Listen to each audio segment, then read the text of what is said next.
stick of any tree." "Not a stick like this, for I have only to say, 'Come forth, stick,' and it immediately slips out and lays about the shoulders of any one who would injure me, so that he has to cry for mercy. By the aid of my stick I have got back the magic table and lucky ass, which the thief of a landlord stole from my brothers. Now send for them, and call in all your friends, and I will give them a feast, and fill their pockets with money as well." The old tailor could scarcely believe him, but he did as he was told.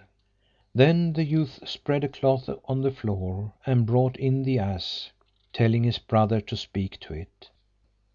The miller called out, "Bricklebrit," and immediately the gold pieces began dropping out onto the floor in showers, till they all had as much as they could carry.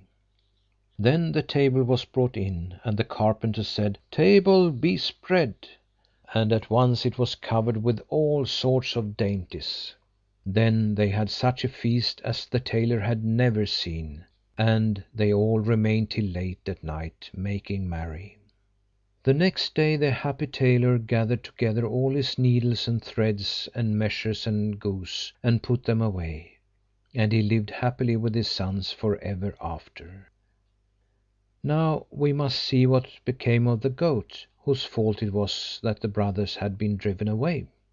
It was so ashamed of its shaven head that it crept into a fox's hole to hide itself. When the fox came home he saw two great eyes glittering out of the blackness, and he was so terrified that he ran away. Soon he met a bear, who, noticing how frightened he looked, said, "What has happened, brother fox, to make you look like that?" "Oh," he said, "in my lair is a fearful monster that rolled flaming eyes at me." "We will soon turn him out," said the brave bear. But when he looked in, he also was terrified at the glittering eyes and took to flight. He soon met a bee, and seeing that it was no good to sting him through his thick coat, she said, in friendly fashion, "You look very solemn, Mr. Bear. What has come over you?"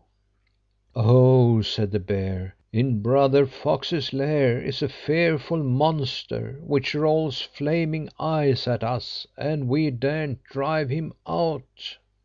"Well, Mr. Bear," said the bee, "I'm sorry for you, and I believe I can help, though I'm such a little creature that nobody thinks I can do any good in the world."